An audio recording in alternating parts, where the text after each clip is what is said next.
Desejo saudar a você, dileto ouvinte da Rede Brasil de Comunicação, querido telespectador que assiste o programa Reflexão Bíblica.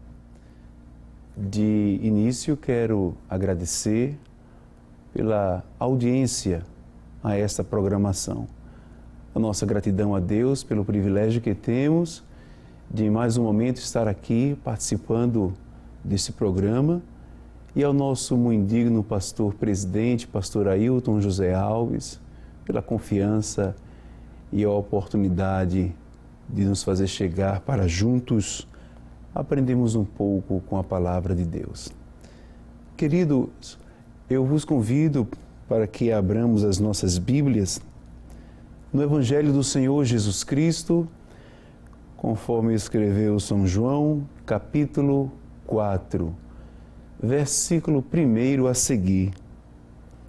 O texto nos mostra: e quando o Senhor veio a saber que os fariseus tinham ouvido que Jesus fazia e batizava mais discípulos do que João, ainda que Jesus mesmo não batizava, mas os seus discípulos, deixou a Judéia e foi outra vez para a Galileia, e era-lhe necessário passar por Samaria.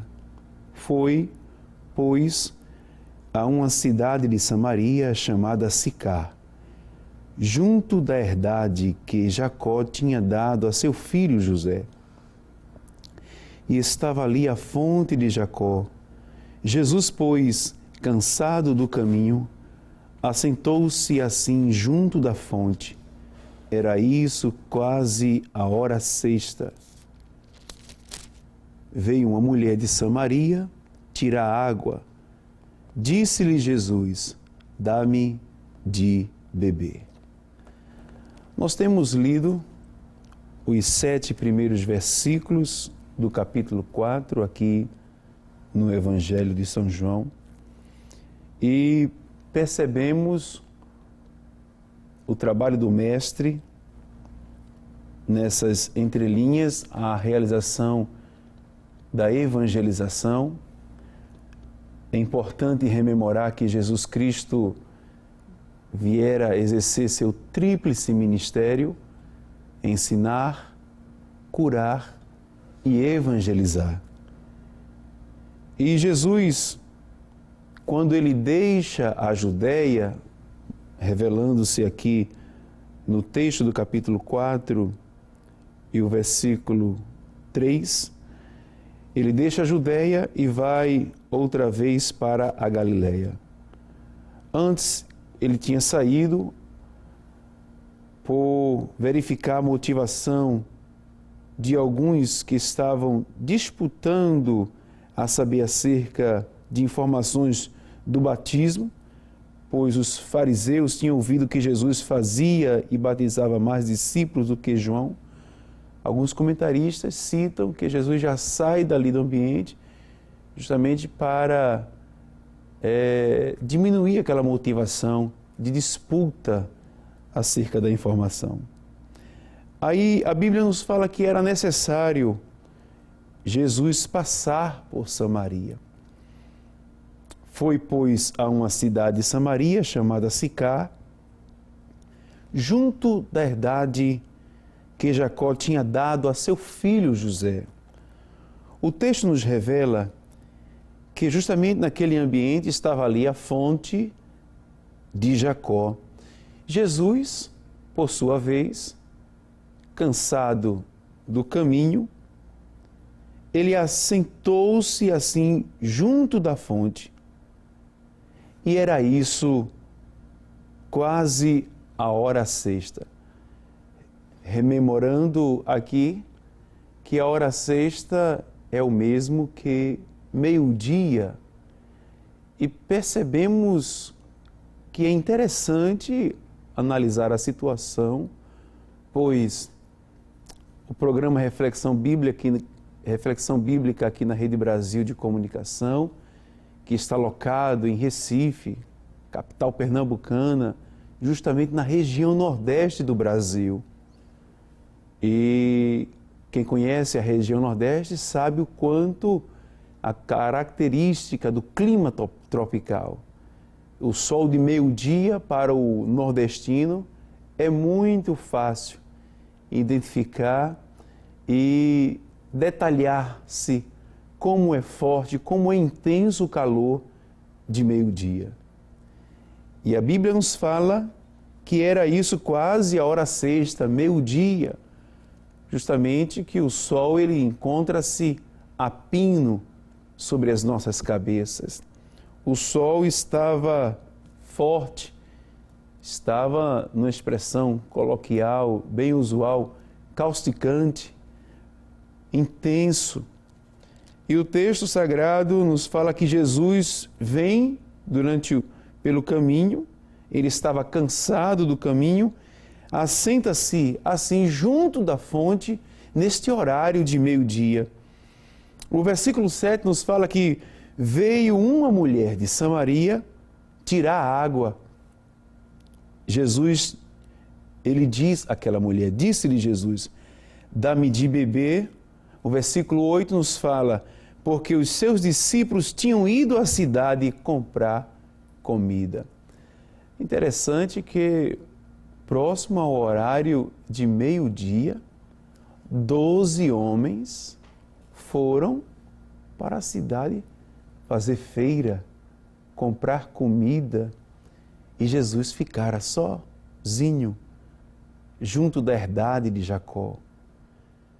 E quando dissemos que Jesus para junto da herdade do poço de Jacó, é justamente porque ele sabia que aquela mulher ia chegar naquele horário para tirar a água do poço.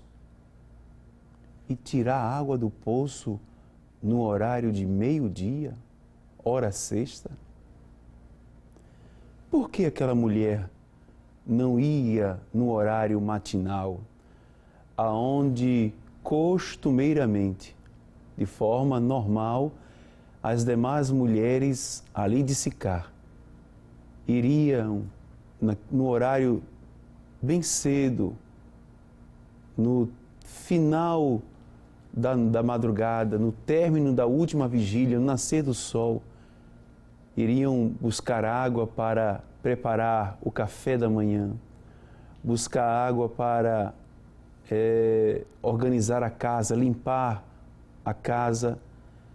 E justamente essa mulher, que a Bíblia destaca a história dela, ela iria buscar água no horário de meio-dia, onde pelas características do calor que se fazia naquele lugar, possivelmente ninguém estaria ali.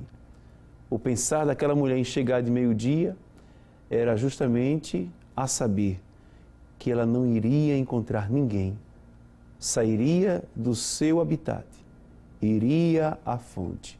E a perspectiva dela era que ninguém estivesse no local, na fonte, no poço de Jacó.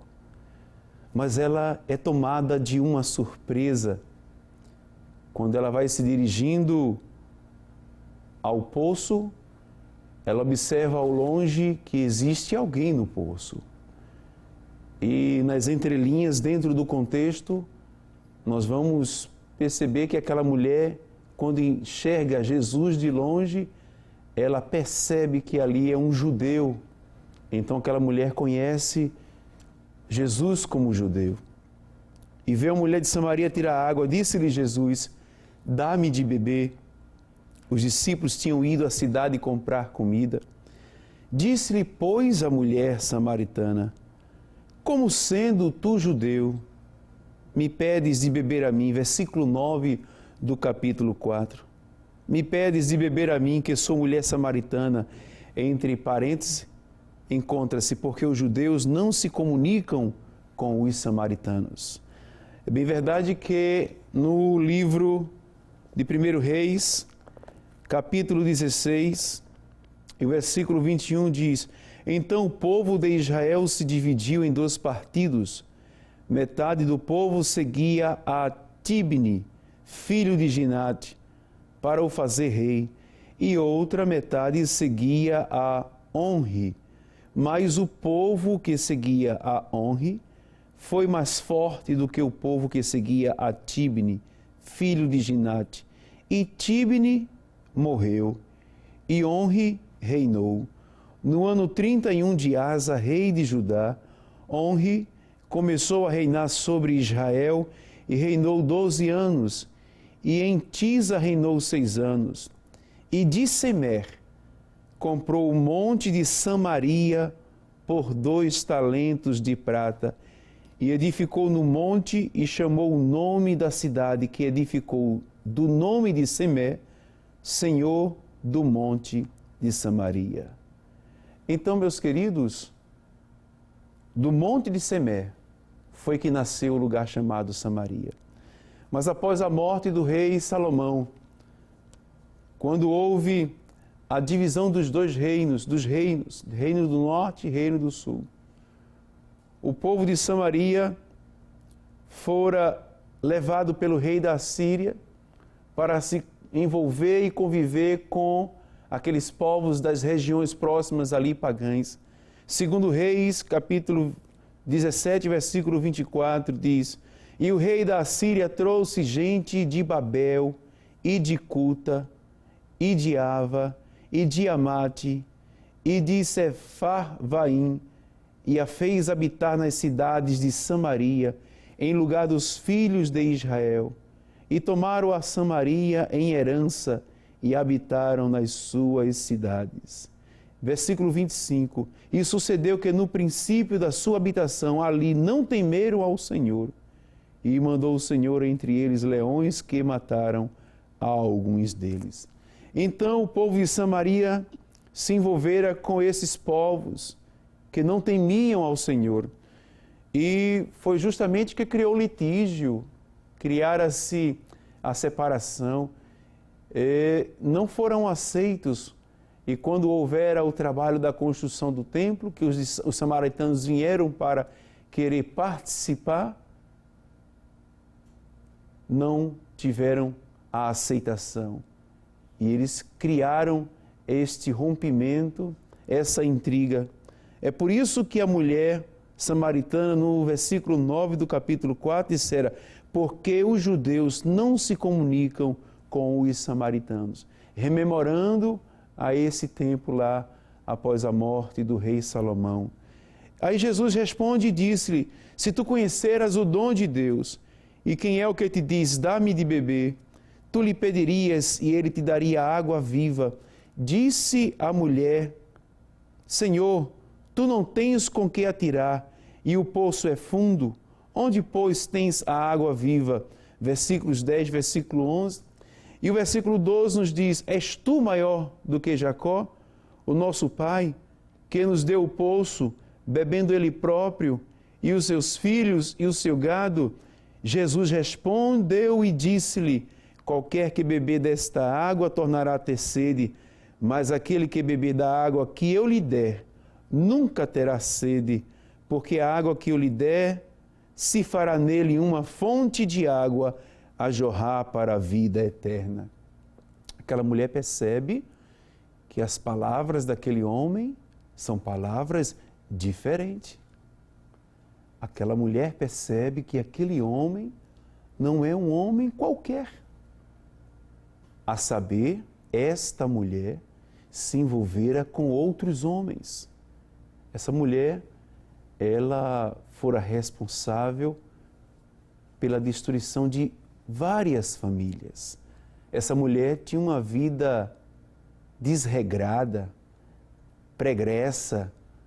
Essa mulher estava com a sua vida moral, social até, porque ela não tinha nem condições de chegar no horário matinal com as outras mulheres para tirar água, a fim de preparar o café da manhã, limpar a casa.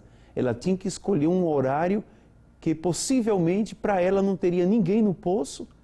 É por isso que ela ia de meio-dia, mesmo enfrentando um sol causticante.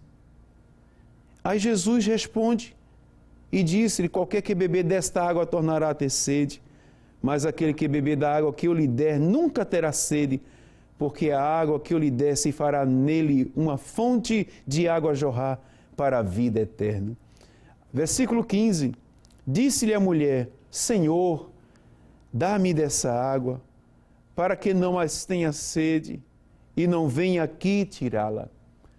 Interessante que ela ia em busca do benefício que era a água, porém o poço, o ambiente, aquele lugar declarava a real situação daquela mulher, a vida de tristeza que aquela mulher enfrentara. Disse-lhe Jesus, vai, chama o teu marido e vem cá. A mulher respondeu e disse, não tenho marido. Disse-lhe Jesus, disseste bem, não tenho marido, porque tiveste 5 maridos, e o que agora tens não é teu marido. Isso disseste com verdade. Nesse momento a mulher, ela percebe que está diante não apenas de um judeu, mas também de um profeta. A mulher reconhece Jesus, conhece Jesus como judeu, reconhece Jesus também como profeta, judeu e profeta. E ela diz, no versículo 19, disse-lhe a mulher, Senhor, vejo que és profeta. Nossos pais adoraram neste monte, e vós dizeis que é em Jerusalém o lugar onde se deve adorar. Ela começa a trazer à memória os fatos antigos, onde foram causados após o litígio, a ruptura, a separação social ali. E disse-lhe Jesus, mulher, crê-me que a hora vem em que nem neste monte, nem em Jerusalém adorareis o Pai. Vós adorais o que não sabeis. Nós adoramos o que sabemos, porque a salvação vem dos judeus. Temos lido aqui até o versículo 22. Mas a hora vem, e agora em que os verdadeiros adoradores adorarão o Pai em espírito e em verdade, porque o Pai procura tais que assim o adorem. Deus é espírito, e importa que os que o adorem em espírito e em verdade. Aí a mulher disse-lhe, no versículo 25, eu sei que o Messias, que se chama o Cristo, vem. Quando ele vier, nos anunciará tudo. Versículo 26, Jesus disse-lhe, eu sou, eu que falo contigo. Neste momento aqui, a mulher estava conhecendo também que ela estava diante do Filho de Deus. Queridos, como dissemos, ela conheceu Jesus como judeu, o reconheceu como profeta e também conhecera como Deus. Pois Jesus dissera-lhe de tudo o que aquela mulher tinha feito. Tivesse 5 maridos, e o que agora tens não é teu marido. A mulher percebeu que aquele homem era diferente. Jesus é diferente. Jesus conhece a tua vida, Jesus conhece a minha vida, Jesus conhece as nossas vidas.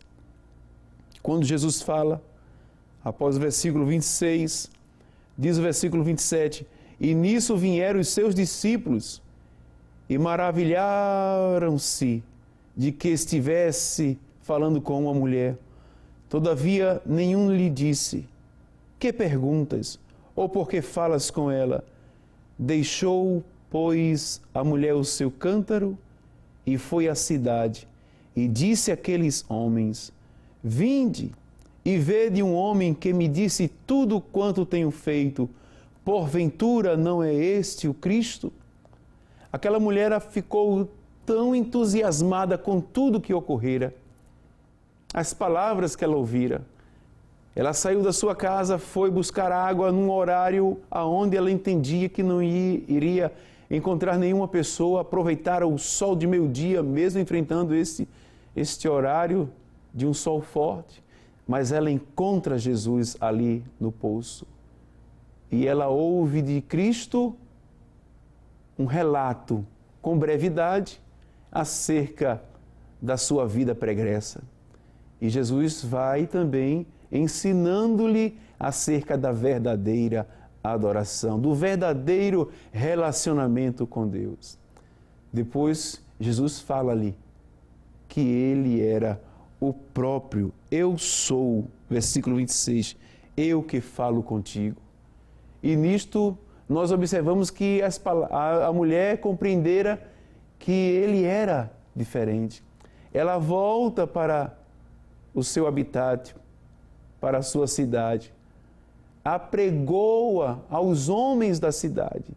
E ela saiu da fonte entusiasmada, que esquecera até o cântaro. Ela deixara o cântaro lá, deixou, pois, a mulher o seu cântaro e foi à cidade e disse àqueles homens: vinde ver de um homem que me disse tudo quanto tenho feito, porventura não é este o Cristo? Por certo, aquela mulher falara de forma veemente, com muita propriedade, salutar em suas palavras, expressões vívidas, pois o que acontecera? Os homens que a ouviram saíram da cidade a ter a oportunidade de procurar o Cristo, o judeu, o profeta, o Filho de Deus, o qual aquela mulher esteve anunciando. Então, meus queridos irmãos, ela foi marcada pelas palavras de Cristo. Momento todo especial, mulher chegara no poço triste, com a vida desregrada, por causa da sua situação moral, social, pregressa, mas ela encontrara-se com o Senhor Jesus Cristo, ouvindo as suas palavras e partindo dali uma verdadeira fonte de água viva dentro do seu ser, a fez mudar. E ela voltou para a sua região, falando, evangelizando, e aqueles que a ouviram saíram em busca do Cristo, do Filho de Deus. Que você, nesta oportunidade, tenha o seu coração aberto. Quando dissemos que os homens saíram, é justamente porque no versículo 30 do capítulo 4 nos diz: saíram, pois, da cidade e foram ter com ele. E que você possa também, nesta hora, nesse minuto, ter com Cristo, ter com ele, ter com o Salvador, o momento mais especial da sua vida, de abrir o seu coração, o seu entendimento e deixar Cristo entrar na sua vida, fazer morada no seu viver e trazer-lhe paz à sua alma e ter a liberdade proporcionada ao seu espírito, sim, ao espírito do homem, poder se comunicar, comungar com o Espírito Santo de Deus. É muito simples, é somente você abrir o seu coração e confessar Jesus como teu único e suficiente Salvador. Se você assim deseja, nesta oportunidade, convido-lhe a participar deste momento de oração. Pai, em nome de Jesus, eu te rogo em favor destes que, assistindo o programa Reflexão Bíblica, ouvindo a mensagem do Evangelho do Senhor Jesus Cristo, por meio da situação desta mulher samaritana, aqui no Evangelho de São João, capítulo 4, veio a entender que Jesus Cristo é a fonte de água viva que vem matar a sede da alma do mais vil pecador. Ó, querido Deus, neste momento eu te peço, perdoa-lhes os pecados, escreve o nome no livro da vida, traz graça e paz à sua vida, à sua alma, ao seu coração. Oh, fala-lhe ao seu espírito, a saber o propósito teu, dentro do teu grande amor, Senhor, de restauração da vida do homem, e que estes mesmo possam caminhar de forma triunfante junto à igreja, dentro da casa do Senhor, aprendendo no Santo Templo, a saber que um dia estarás voltando para buscar a tua noiva. Querido Pai, nós te louvamos em o nome de Jesus. Amém. Meu amigo, você que escuta o programa Reflexão Bíblica, lhe convido nesse momento para que esteja visitando o Templo Central das Assembleias de Deus em Pernambuco. Cito a Avenida Cruz Cabugá, número 29. Seja muito bem-vindo você e toda a sua família. Nosso pastor presidente, com certeza, ficará muito satisfeito com a sua presença. Fique em paz, fique com Deus.